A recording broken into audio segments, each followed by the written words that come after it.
Bonjour, soyez les bienvenus dans Géopolitis. Dans cette nouvelle édition, nous verrons ce qui nous attend en 2024 sur le front de l'économie mondiale. Une économie fragilisée ces dernières années qui se porte globalement un peu mieux, mais qui reste vulnérable, avec de grandes différences selon les pays. Quelles sont les dernières prévisions de la Banque mondiale? Nous ferons le point. L'instabilité et les risques géopolitiques actuels ne sont pas sans répercussions pour l'ensemble du commerce mondial. Exemple avec le secteur du transport maritime sous pression, avec des trajets devenus dangereux comme le passage en mer Rouge, les rebelles houthis s'en prenant toujours aux navires commerciaux. Et puis à quelques jours de l'ouverture de la conférence ministérielle de l'OMC, nous nous intéresserons aussi aux différents plans d'investissement dans l'économie verte, avec à la clé des milliards de francs pour développer des technologies dites propres. La compétition entre États est importante dans ce domaine. Au cœur des tensions, notamment la question des subventions et le manque d'accords spécifiques au niveau international. On dit d'elle qu'elle est née au XVIe, XVIIe siècle avec l'apparition de la révolution agricole. C'est alors la première fois que des pays voient le volume global de leur production augmenter plus vite que leur population. Depuis, la croissance est restée un indicateur du dynamisme économique. Aujourd'hui, elle est de plus en plus contestée, ses détracteurs estimant qu'elle n'est pas soutenable écologiquement et qu'elle ne garantit pas l'amélioration du bien-être social. Cette notion de croissance est toutefois toujours d'actualité pour évaluer le degré d'enrichissement d'une population et donc de son pouvoir d'achat. Nous allons recevoir dans un instant Marcello Olareaga, économiste, professeur à l'Université de Genève.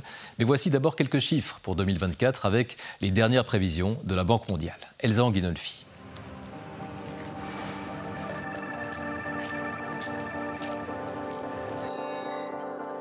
Déjà en campagne pour la présidentielle, Joe Biden fait le tour des commerces dans la petite ville d'Emmaüs en Pennsylvanie pour vanter son bilan.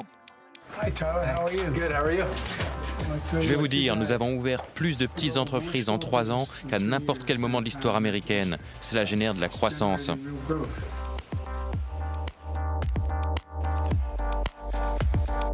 En 2023, les États-Unis ont déjoué les pronostics avec une croissance de 2,5% et 2 fois plus d'emplois créés qu'attendu en janvier. En 2024, la croissance américaine devrait ralentir à 1,6% selon les dernières prévisions de la Banque mondiale, encore devant celle de la zone euro, qui devrait atteindre 0,7%. La Suisse, avec 1,1% selon le secrétariat d'État à l'économie, devrait être nettement en dessous de sa moyenne. L'économie européenne, qui a été touchée de plein fouet par la hausse du prix de l'énergie consécutive à la guerre en Ukraine, peine à remonter la pente. On a vécu un Covid très difficile et aussitôt après, on a subi des augmentations, que ce soit de la matière première ou que ce soit de l'énergie. Au niveau mondial, l'inflation diminue, mais devrait rester au-dessus de la moyenne des dernières années.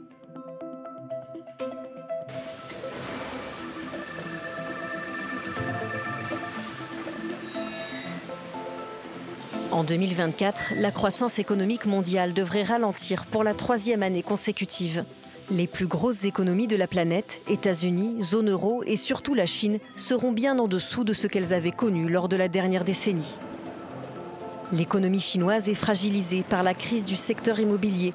Les nouvelles constructions sont au plus bas depuis 2006 et les consommateurs chinois restent inquiets. De nos jours, les gens consomment moins. Ils n'ont plus vraiment envie d'acheter beaucoup de choses. Les amis qui m'entourent achètent des produits de nécessité quotidienne qu'ils utilisent dans leur vie. Oui, nous économiserons davantage, car nous gagnons moins d'argent de nos jours.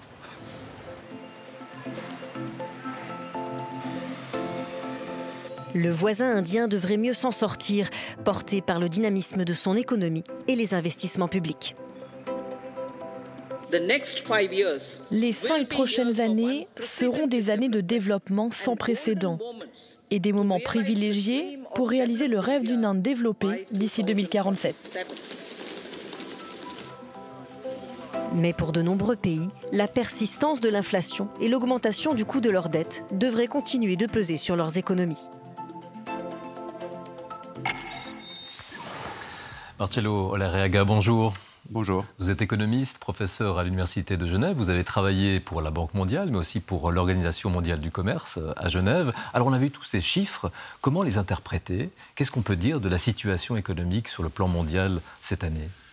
Alors, ce qu'on sait aujourd'hui sur la situation actuelle est qu'on est beaucoup mieux qu'on croyait on allait l'être il y a 12 ou 18 mois. Donc il y a 12 ou 18 mois, on parlait d'une récession en 2023, début 2024. Aujourd'hui, ce qu'on a, c'est un atterrissage en douceur de l'économie mondiale, avec des projections de croissance économique qui ne sont pas extraordinaires, elles sont plutôt modestes par rapport à ce qu'on a vu historiquement. Mais à nouveau, on est dans un monde avec beaucoup d'incertitudes. Et quand on vous dit que l'économie mondiale va croître à 2,8%, on vous donne un point. Et ce qu'il faudrait donner, c'est un intervalle, ce qu'on appelle un intervalle de confiance, pour traduire cette incertitude dans ces estimations.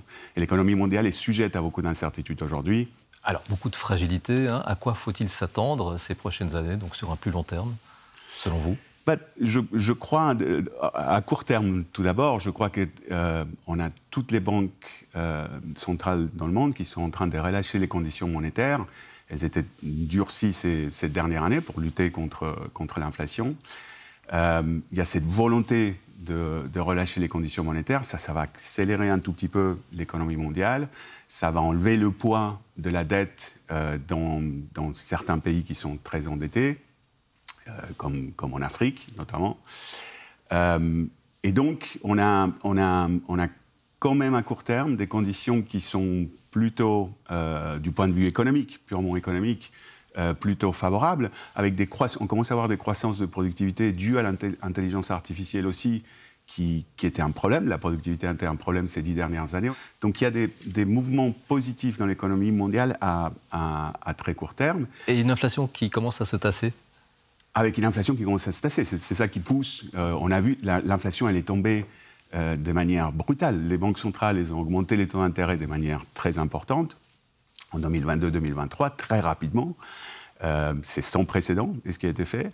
Ça a amené ça a contribué à une diminution de l'inflation très importante aussi. On était à 7% il y a un an aux États-Unis. Aujourd'hui, on est en dessous de 3%. Cette baisse importante de l'inflation est aussi sans précédent et elle se doit à deux choses. Les conditions monétaires qui étaient plus restrictives, mais aussi des chocs favorables du côté de l'offre lorsque les chocs de Covid commençaient à s'ajuster. On avait une économie mondiale qui commençait à fonctionner plus ou moins normalement. C'est ça, on voit encore quand même les effets un peu de ces années Covid. Par exemple, la Chine. La Chine qui est en mauvaise passe sur le plan économique avec justement des répercussions mondiales. Exactement. Et c'est le fait, ça fait 2-3 ans que la Chine est en ralentissement. Elle ralentissait depuis un moment. C'est pas la même Chine qu'à la fin des années 90, celle qu'on a connue au XXIe siècle. Mais avec un ralentissement marqué ces 3 dernières années, la conséquence au niveau mondial, c'est qu'on n'a plus ce moteur économique qui était fabuleux ces 20 dernières années. Alors on parle de l'Inde, mais on est très loin. L'Inde est très loin de représenter ce qui représente la Chine dans l'économie mondiale. Il y a des prévisions favorables pour l'Inde. Et donc on n'a plus ce moteur, mais je crois que le plus compliqué du point de vue géopolitique, c'est que cette croissance interne en Chine est en train de disparaître. Et on a de plus en plus de produits chinois qui se retrouvent sur le marché international. On n'a plus de consommation interne en Chine. Donc ce qu'on a, c'est plus d'exportation de la Chine. Et ça crée des tensions commerciales avec les principaux pays, avec l'Europe, avec les États-Unis. Et ceci est un risque géopolitique qui peut dériver potentiellement dans une guerre commerciale. On l'a déjà connu. Alors justement, les risques géopolitiques actuels, l'instabilité dans le monde ne sont pas sans répercussions pour l'ensemble du commerce mondial. Exemple avec le secteur du transport maritime. Certains trajets sont devenus dangereux, comme le passage en mer Rouge.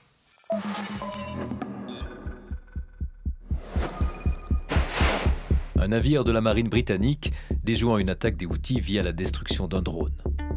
Un pétrolier en feu dans le golfe d'Aden, touché par des missiles. Ces scènes d'agression, de défense et de représailles sont devenues régulières dans ce périmètre. Au Yémen en guerre, un cargo capturé par les Houthis a même été transformé en un site à leur gloire. Ce navire israélien a été saisi par les forces navales yéménites, ce qui est une source de fierté pour tous les Yéménites et une preuve de soutien à nos frères palestiniens de Gaza. Les Américains verront bien plus que cela.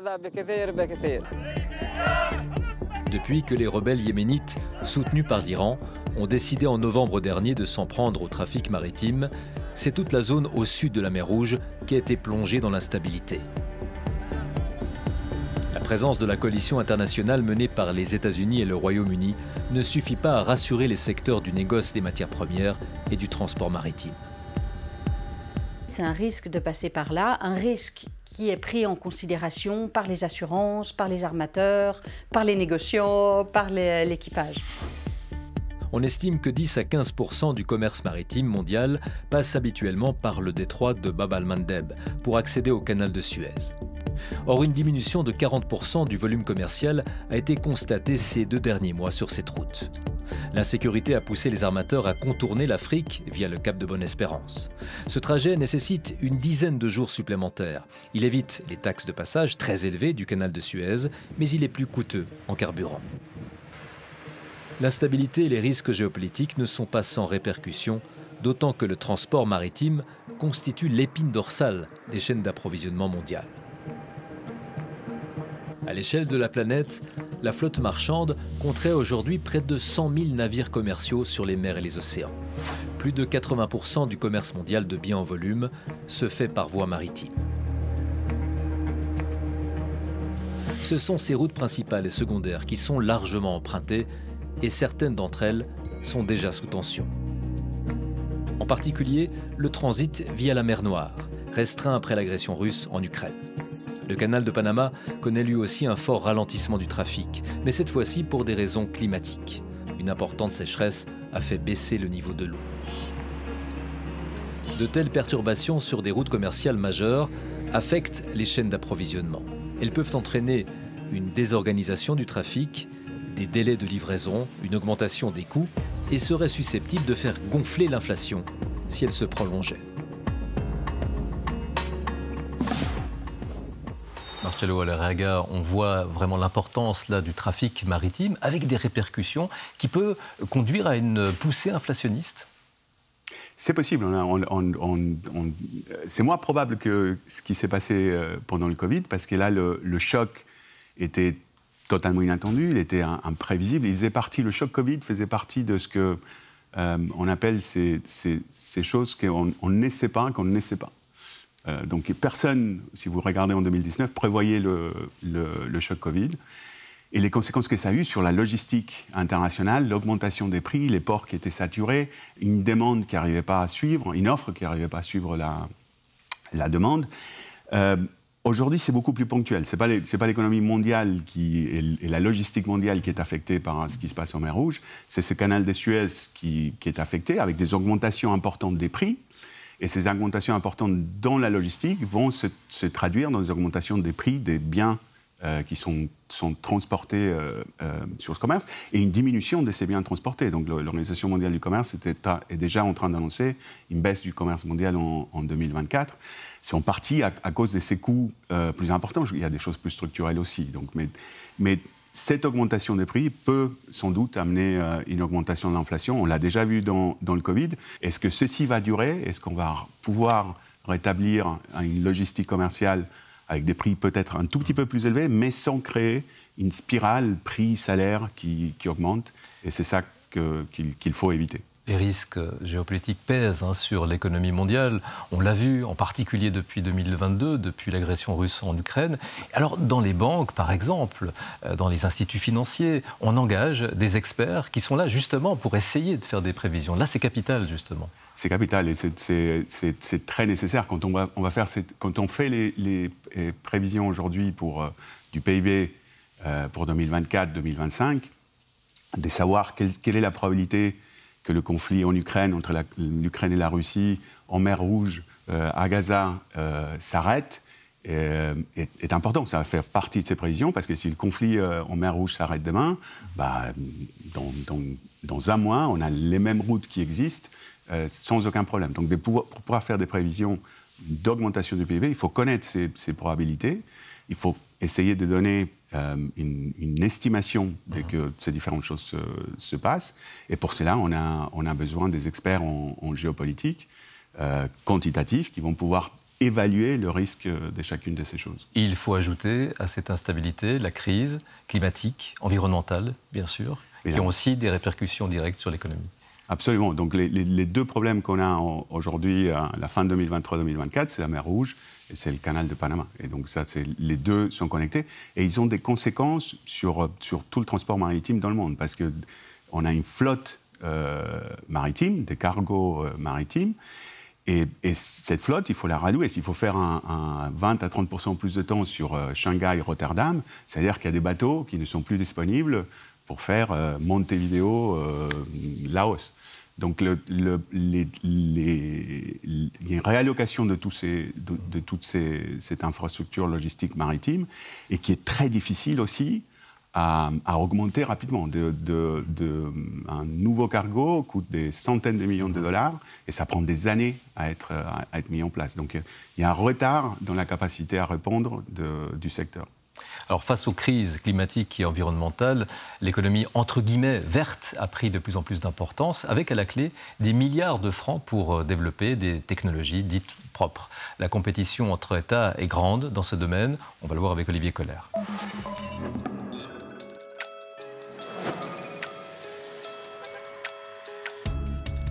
Joe Biden paradant au volant d'une voiture électrique, le symbole d'une Amérique qui se veut à la pointe de la lutte contre le réchauffement climatique, avec un plan de relance économique très ambitieux, voté en 2021, près de 2 000 milliards de dollars, dont 20% entièrement dédiés pour soutenir la transition écologique du secteur industriel. L'Amérique est de retour. L'Amérique est de retour dans la compétition pour le 21e siècle. Vous voyez ce bolide ? 0 à 100 en un peu plus de 4 secondes. Et c'est tout électrique. Voitures électriques, énergie renouvelable, parcs éoliens, réfection des grandes infrastructures, l'économie verte, un vecteur de relance et une arme pour lutter contre le réchauffement climatique. Une course aux investissements dominée par la Chine, 890 milliards de dollars en 2023, les États-Unis 370 milliards et l'Union européenne 24 milliards de dollars. Avec la volonté de réduire de 50% les émissions de CO2 d'ici à 2050, à l'instar de la France qui entend se profiler comme l'État européen le plus engagé dans la transition écologique. On va mettre en place un crédit d'impôt industrie verte pour les technologies identifiées dans les textes européens, c'est-à-dire les batteries, c'est-à-dire les pompes à chaleur, c'est-à-dire les éoliennes, les panneaux solaires. 20 milliards d'investissements en France d'ici à 2030 sous forme de soutien à l'économie verte et à une réindustrialisation respectueuse de l'environnement. Mais cette approche volontariste divise profondément l'Union européenne. Je suis préoccupé par le fait que certains décideurs politiques de l'Union européenne ont tendance à suivre les États-Unis pour subventionner presque tout. Mais nous devons éviter une course aux subventions que nous ne pouvons pas nous permettre.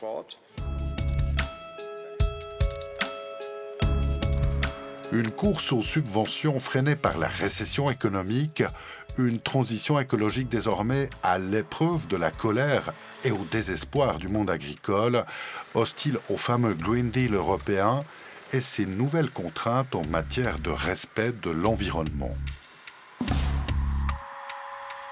Marcello Larraga, comment lier politique commerciale et politique environnementale, climatique? Là, on est là face à un véritable défi.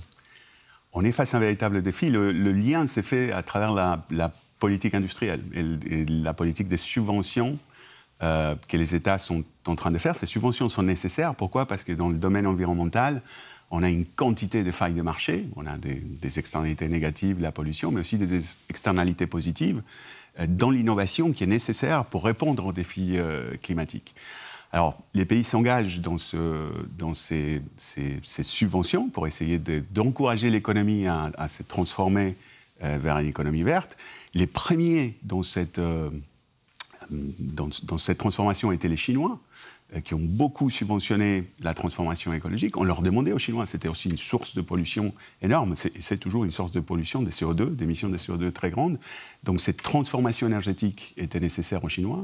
Ils l'ont entamé avec des programmes de subventions importantes sur les voitures électriques, les panneaux solaires, le lien, etc. Et aujourd'hui, ces subventions à la consommation aussi en Chine, des gros programmes de consommation sont en train de diminuer. Et cette diminution des subventions à la consommation fait qu'il y a plus de production dans cette économie verte qui est mise sur les marchés internationaux, qui sont exportées en Europe, aux États-Unis. Ça crée des pressions des prix et des réactions qui ne sont pas totalement rationnelles aux États-Unis et en Europe. Il y a des subventions. Les États-Unis et l'Europe, maintenant, on est tous devenus chinois. On subventionne tous cette transformation dans l'économie verte, qui est une bonne chose à nouveau. On a besoin de cette transformation. Il y a des failles de marché, donc ça justifie l'intervention de l'État. Par contre, ce qui est moins rationnel, c'est qu'on veut cette transformation en Europe, on veut cette transformation aux États-Unis. Et lorsque les produits chinois entrent les marchés européens, on va leur imposer des taxes à la frontière en disant qu'ils ont été subventionnés. Non, si on veut une transformation, il faut pouvoir profiter de tout ce qui facilite cette transformation. Et c'est bien là le problème. Il n'y a aucune véritable loi, aucun accord sur les subventions. C'est ça le nerf de la guerre. Alors, il y a un accord sur les subventions à l'OMC, mais c'est un accord sur les subventions manufacturières qui avait du sens quand il a été négocié dans le XXe siècle, dans l'économie du XXe siècle. Aujourd'hui, on est dans le XXIe siècle, on a le défi climatique, et malgré des discussions interminables sur les problèmes environnementaux, qui sont arrivés nulle part, même dans le peu d'ambition qu'il y a dans ces discussions au sein de l'OMC, il n'y a aucune qui a abouti au niveau environnemental, et on est dans un vide en termes des régulations, qui fait que lorsque les États-Unis subventionnent, la réponse de l'Europe, c'est de dire non, on est en train de péjorer mon économie, alors que ces subventions à nouveau, c'est aussi un moteur de croissance, non seulement pour l'économie américaine, mais aussi pour la transformation environnementale dans le reste du monde. Et cette problématique n'est pas à l'agenda de l'Organisation mondiale du commerce. Dans quelques jours, on aura la conférence ministérielle à Abu Dhabi. Pourtant, c'est prioritaire. C'est quelque chose qui est absolument prioritaire, d'avoir des règles claires de ce que les pays peuvent faire et ne peuvent pas faire en matière de subventions au commerce. Par exemple, on est en train de réagir aujourd'hui, on parlait des vieux accords. Aujourd'hui, l'Europe réagit à des subventions à la production des panneaux solaires en Chine. En Chine, il y a des subventions à la production, il y a aussi des subventions à la consommation. Ces deux choses vont en sens opposé quand il s'agit de leur impact sur les prix internationaux. Et on s'attarde seulement sur un instrument sans regarder l'autre. La combinaison des subventions à la production et à la consommation veut dire que l'impact sur les prix à l'importation en Europe va être minime. Ils vont être très très petits. Toutes les analyses économiques montrent que quand vous combinez ces subventions à la consommation et les subventions à la production, l'impact est minime. Et par contre, l'Europe est en train de réagir, en train d'envisager de mettre des taxes à la frontière. Ces taxes à la frontière, elles ne sont pas justifiées en Europe, mais surtout peuvent créer des tensions au niveau multilatéral. Et au lieu de réagir de façon multilatérale dans ce problème qui est global, on est en train de réagir de manière nationale avec les intérêts de chaque pays et pas ceux du monde. En un mot, il faudrait repenser l'OMC. Selon vous? Il faut repenser l'OMC, on est très très loin de ça dans la ministérielle de Abu Dhabi. Arturo Larraga, merci beaucoup. Merci à vous, c'était un plaisir. Merci. À la fin des années 90 et au début des années 2000, l'Organisation mondiale du commerce, dont le siège est à Genève, fait de la deuxième ville de Suisse un point de ralliement des mouvements opposés à la libéralisation des échanges commerciaux. En 1998, une équipe de la télévision suisse romande a suivi les manifestations organisées contre la tenue de la deuxième conférence ministérielle de l'OMC. C'est notre rubrique ce jour-là.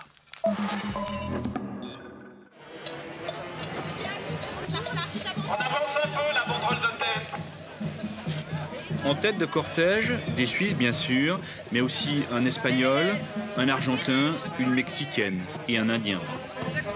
Je pense qu'ils vivent dans un réseau et puis ils sont un peu déconnectés des réalités. Je pense que ce serait intéressant qu'ils aillent voir dans les usines du Bangladesh comment les vêtements sont produits, ou bien en Thaïlande comment les Nike sont produits, on voit des choses comme ça.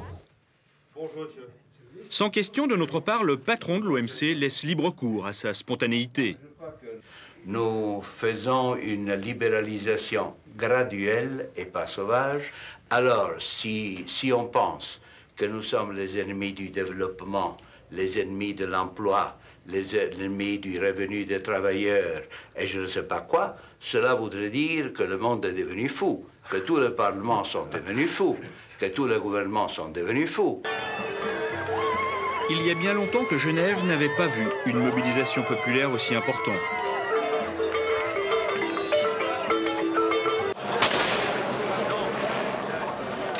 Si la manifestation n'a pas dégénéré, des casseurs, eux, veulent leur dose de violence. Pour ces casseurs, les cibles ne sont plus les firmes transnationales, mais de petites boutiques, parfois elles-mêmes victimes de la libéralisation économique.